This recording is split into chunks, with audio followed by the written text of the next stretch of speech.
우리 함께 찬양하겠습니다. 찬송가 438장 내 영혼이 은총 입어 함께 찬양하겠습니다.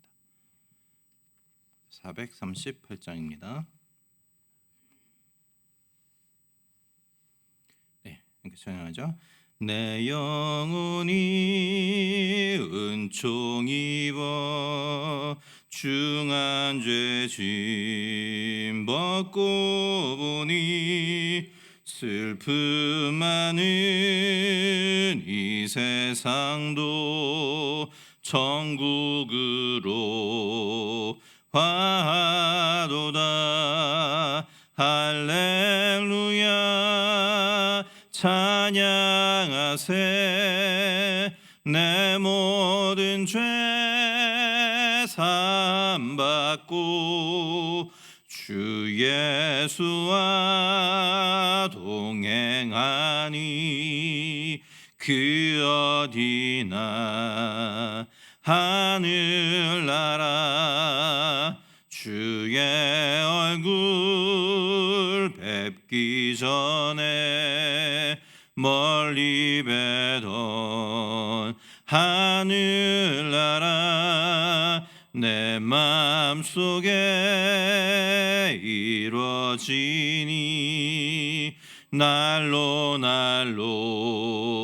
가깝도다. 할렐루야 찬양하세. 내 모든 죄 사함받고 주 예수와 동행하니 그 어디나 하늘나라 높은 산이 거친 들이 조막이나 궁궐이나 내 주 예수 모신 곳이 그 어디나 하늘나라 할렐루야 찬양하세.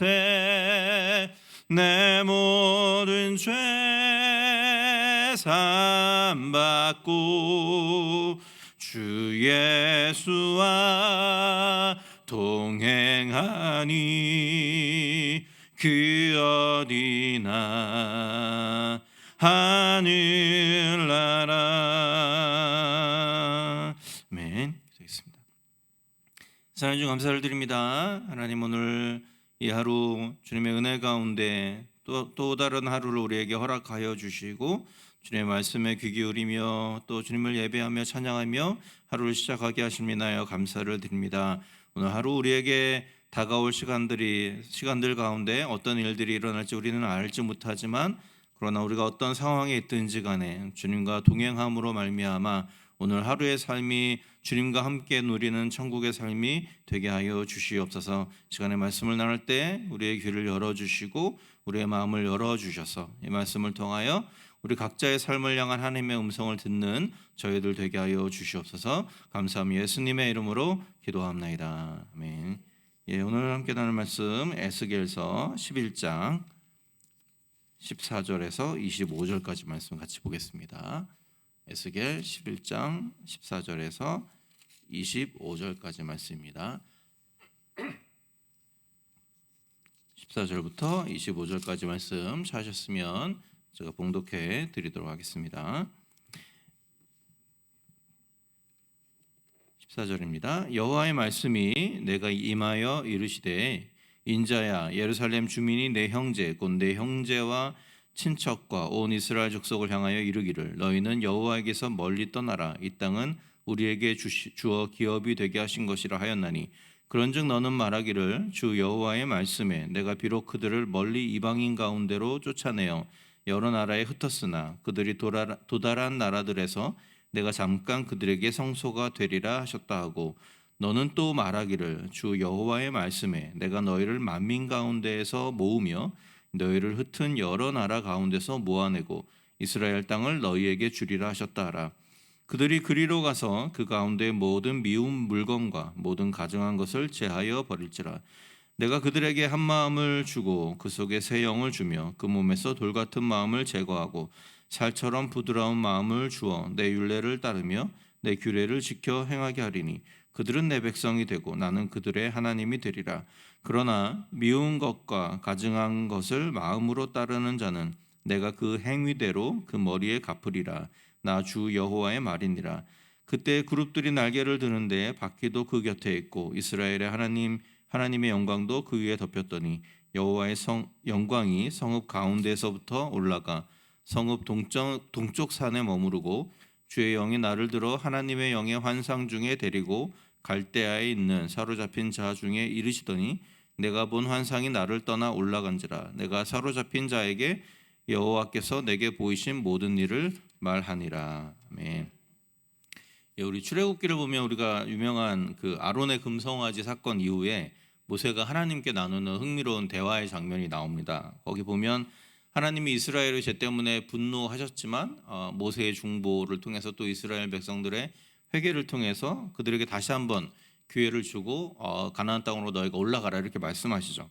근데 이제 모세가 한 걸음 더 나아가서 한 가지 중요한 부탁을 하는데 어떤 부탁이냐면 하나님이 우리를 용서해 주시는 것으로 끝나지 말고 하나님이 친히 우리와 함께 가주십시오 이렇게 이야기를 하죠. 그러면서 출애굽기 33장 15절에 보면 모세가 이렇게 요청을 합니다. 주께서 친히 가시지 아니하시거든 우리를 이곳에서 올려보내지 마소서 이렇게 고백을 하죠. 모세의 요청은 모세가 중요하게 생각한 것이 무엇인지를 보여주는 말이라고 할 수 있습니다. 그에게 있어서 정말로 중요했던 것은 약속의 땅을 차지하는 것 자체가 아니었던 것이죠. 모세에게 있어서 정말로 중요한 것은 하나님이 우리와 함께 하시느냐 그렇지 않느냐 이게 더 중요했던 겁니다. 그러니까 모세는 하나님이 함께 하셨기 때문에 이스라엘 민족이 애굽에서 번성할 수 있었고 또 하나님이 함께 하셨기 때문에 이스라엘 백성이 애굽의 압제로부터 해방될 수 있었다라는 것을 알고 있었습니다.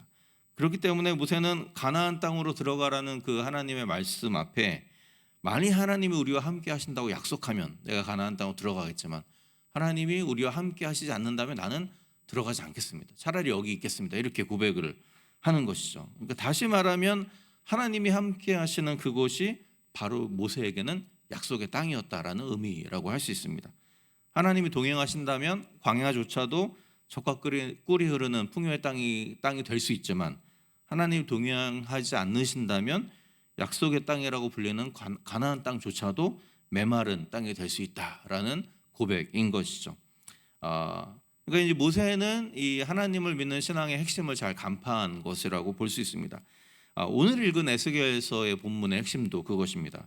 하나님이 어디에 머무시는가, 하나님이 누구와 동행하고 계신가 이것을 오늘 본문에서 이야기를 합니다. 우리가 잘 알듯이 에스겔은 이 바벨론 땅으로 잡혀갔던 사람들 중에서 활동하던 선지자였습니다.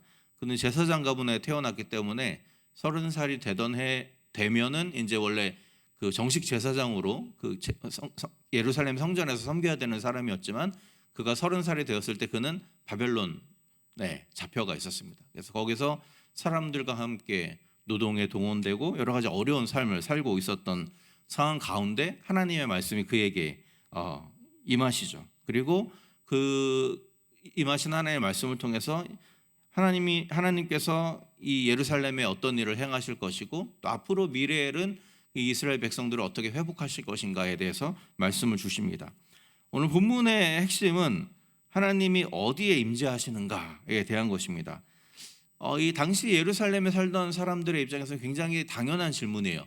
하나님이 어디 임재하시는가 물어보면 뭐라고 대답하겠습니까? 그 사람들은 당연히 예루살렘 성전에 머무시겠죠. 그리고 성전의 그 지성소 안에 있는 언약궤 위에 두 그룹이 있는데 그것이 이제 하나님의 임하시는 하나님이 임재가 임하신다고 여겨지던 그런 장소였습니다.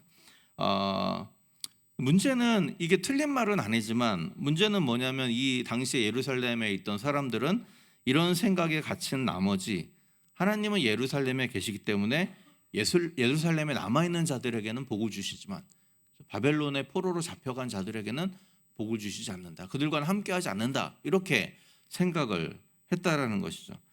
근데 하나님은 선지자들을 통해서 계속해서 말씀하셨잖아요. 너희가 바벨론으로 가라. 그죠? 바벨론으로 잡혀가는 게 내 뜻이다. 계속해서 말씀하셨음에도 불구하고 이들은 자신들이 가지고 있는 고정관념에 근거해서 하나님은 바벨론이 아니라 예루살렘에 계시고 그러니 우리는 예루살렘에 어떻게 해서든지 남아 있어야 된다라고 주장을 했다라는 것이죠. 그래서 오늘 본문은 에스겔을 통해서 하나님이 이런 그들의 생각이 얼마나 부질없는 것인지를 알려주십니다. 우선 에스겔의 환상을 보면요, 이 11장 앞부분에 보면 예루살렘의 지도자들의 대화를 소개를 하는데 이제 11장 3절에 나옵니다. 그렇게 돼 있어요. 11장 3절에 보면 그들의 말이 집 건축할 때가 가깝지 아니한즉 이 성읍은 가마가 되고 우리는 고기가 된다라고 하니, 이 말은 이 당시에 있었던 유대인들의 속담을 인용한 말이라고 알려져 있는데요. 그러니까 유대인들은 일반적으로 비싼 부위의 고기에는 가마 안에 따로 모아서 그 요리를 하고 나머지 그렇지 못한 부위의 고기는 따로 모아서 버리든지 다른 곳에서 이렇게 음식을 하는 그런 그 전통이 있었나 봅니다. 그래서 이 속담이 어떤 의미냐면 중요한 것들은 따로 모아서 그 중요한 곳에 보관을 한다, 이런 의미를 가지고 있다고 해요. 그렇기 때문에 이 성읍이 가마가 되고 우리는 고기가 된다라는 말은 이 성읍이 자신들을 지켜주는 하나님의 안전지대가 될 것이다, 이런 의미를 가지고 있기도 하고요. 또한 그렇게 포로로 잡혀가지 않고 예루살렘에 남아있는 우리가 하나님의 특별한 선택을 받은 하나님의 존재들이다, 백성들이다, 이런 의미를 가지고 있는 뜻이기도 합니다.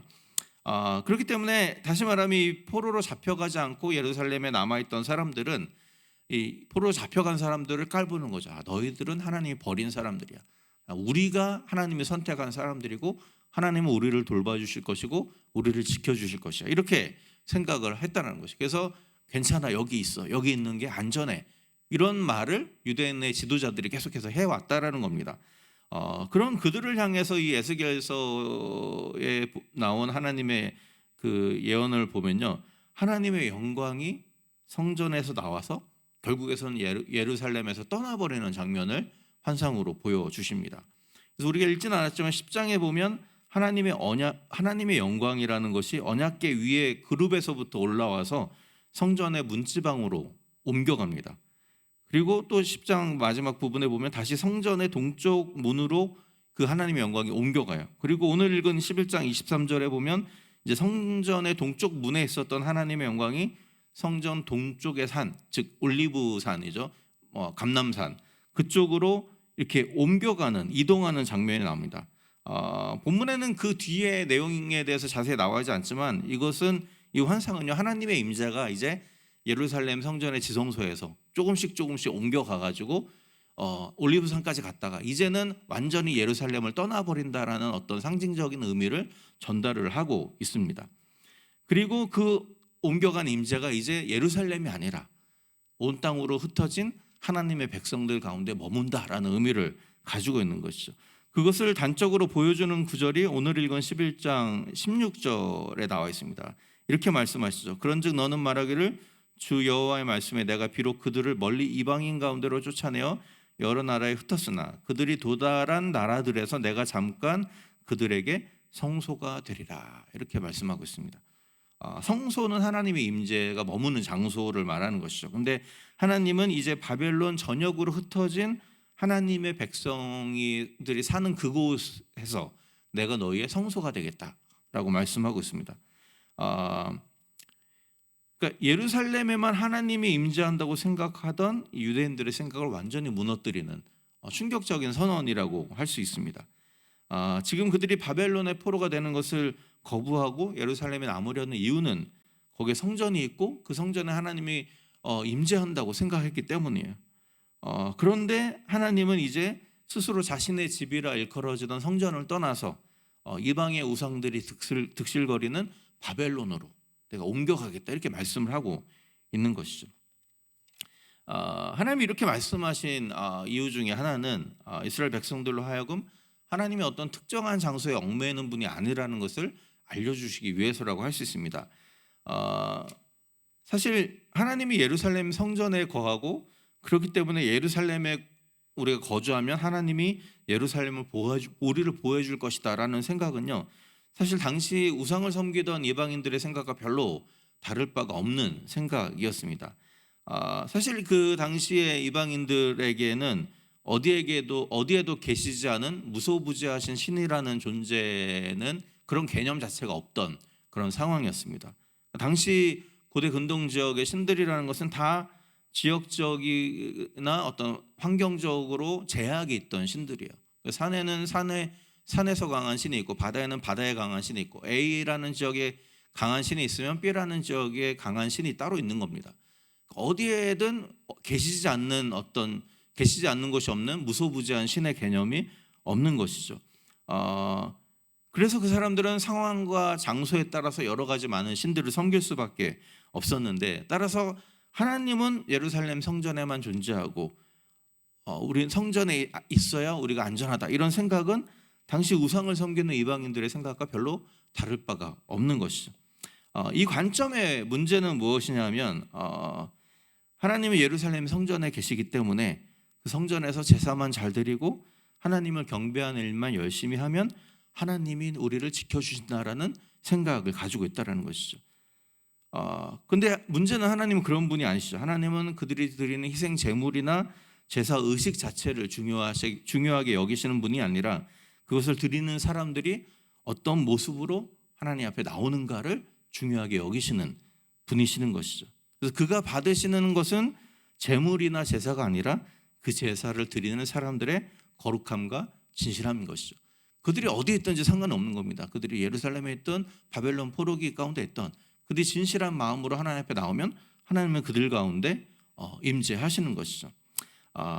그래서 오늘 본문에서 하나님은 이제 자신의 거처를 예루살렘이 아닌 바벨론으로 옮겨서 그곳에서 백성들을 정결케 하고 변화시키는 일에 힘쓰겠다라고 오늘 본문에서 말씀하시죠. 그래서 18절에서 20절에 보면 이렇게 말하죠. 그들이 그리로 가서 그 가운데 모든 미운 물건과 모든 가증한 것을 제하여 버릴지라 내가 그들에게 한 마음을 주고 그 속에 새 영을 주며 그 몸에서 돌 같은 마음을 제거하고 살처럼 부드러운 마음을 주어 내 율례를 따르며 내 규례를 지켜 행하게 하리니 그들은 내 백성이 되고 나는 그들의 하나님이 되리라.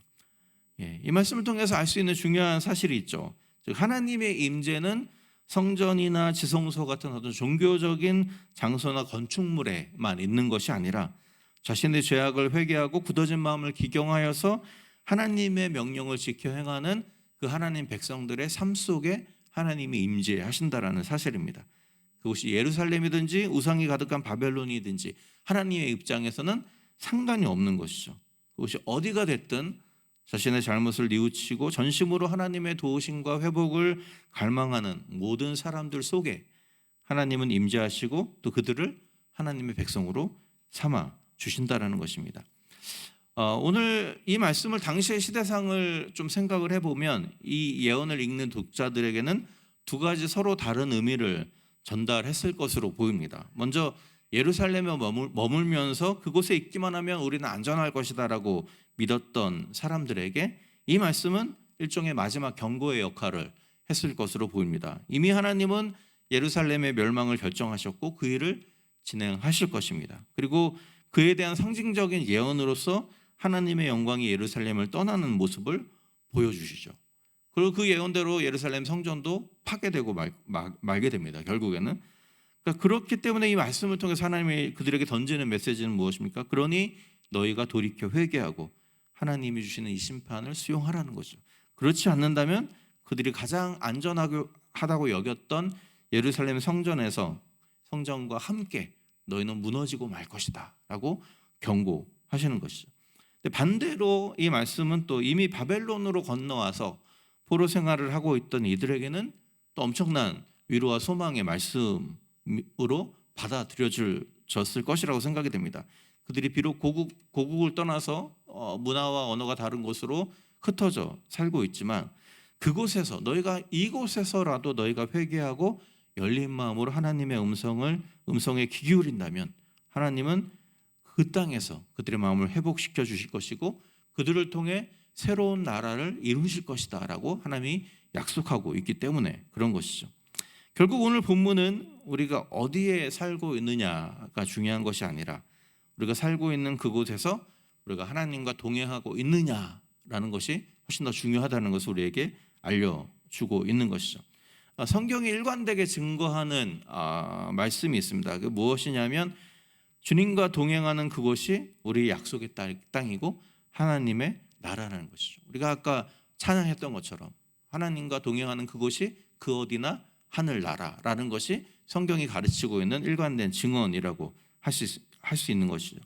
하나님과 함께 하신다면 광야도 푸른 초장과 같은 곳이 될 수 있지만, 그러나 하나님과 동행하지 않는다면 적과 꿀이 흐르는 가나안 땅도 광야와 같은 곳으로 전락하고 만다라는 것이죠.